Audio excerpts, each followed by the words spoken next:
Equal to maths என்னுடைய ரேஞ்சை select பண்ணுறேன். Close the bracket, click enter. So எனக்கு வந்து யார் வந்து அதிகமாக சேல்ஸ் பண்ணியிருக்கா, என்னுடைய சேல்ஸ் பெர்சன் யார் அப்படின்னு சொல்லி எப்படி கண்டுபிடிக்கலாம் அப்படிங்கிறது வந்து பார்த்தீங்கன்னா, பட் இதுக்கு நம்ம வந்து பார்த்தீங்கன்னா 3 ஃபார்முலா நம்ம வந்து நெஸ்டட் பண்ணணும். ஒன்று வந்து பார்த்தீங்கன்னா இண்டெக்ஸ், மேட்ச் அண்ட் மேக்ஸ். இப்போ இண்டெக்ஸ் அப்படிங்கிறது வந்து பார்த்தீங்கன்னா இன்டர்செக்ஷனில் எந்த வந்து கிராஸ் பண்ணி நிற்கிதோ அந்த இன்டர்செக்ஷனை வந்து பார்த்தீங்கன்னா நமக்கு வந்து புல் பண்ணி கொடுக்கும். இதுதான் இண்டெக்ஸு. இண்டெக்ஸ் ஃபார்முலா போட்டாச்சு. இப்போ இதில் வந்து பார்த்தீங்கன்னா இந்த எஃபெக்ட் சிம்பிள் இருக்கு இல்லையா, ஜஸ்ட் கிளிக் பண்ணிக்கோங்க. இதில் வந்து 2 இது கேட்கும். இப்போ நார்மலாக வந்து பார்த்தீங்கன்னா அரே, ரோ நம்பர், காலம் நம்பர் இதை நம்ம யூஸ் பண்ணுவோம். Click okay. இந்த தான் என்னுடைய ரேஞ்ச். கரெக்டாக இந்த ரோ நம்பர் என்ன, நம்மளுடைய மேக்ஸ் வேல்யூ தான். அந்த மேக்ஸ் வேல்யூ எப்படி கண்டுபிடிக்கிறது அப்படின்னீங்கன்னா, இப்போது இந்த இடத்துல வந்து பார்த்தீங்கன்னா மேட்ச் யூஸ் பண்ணணும்.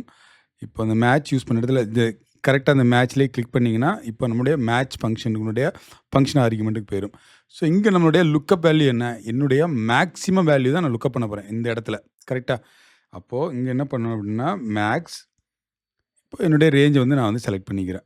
நெக்ஸ்ட்டு வந்து பார்த்தீங்கன்னா மேக்ஸ் வேல்யூ எங்கே நான் ஃபைன் பண்ண போகிறேன், என்னுடைய இந்த ரேஞ்சில் தான் நான் வந்து ஃபைன் பண்ண போகிறேன். கரெக்டாக மேக்ஸ் வேல்யூ என்ன, எனக்கு $5200 ஆன்சர் வந்துருச்சு. இதனுடைய வந்து மேட்ச் டைப் வந்து பார்த்தீங்கன்னா எனக்கு வந்து 0. கிளிக் ஓகே பண்ணி இப்போ வந்து லிசா, அதாவது இண்டெக்ஸ், மேட்ச், மேக்ஸ் ஃபார்முலா வந்து பார்த்தீங்கன்னா நெஸ்டட் பண்ணியிருக்கிறோம்.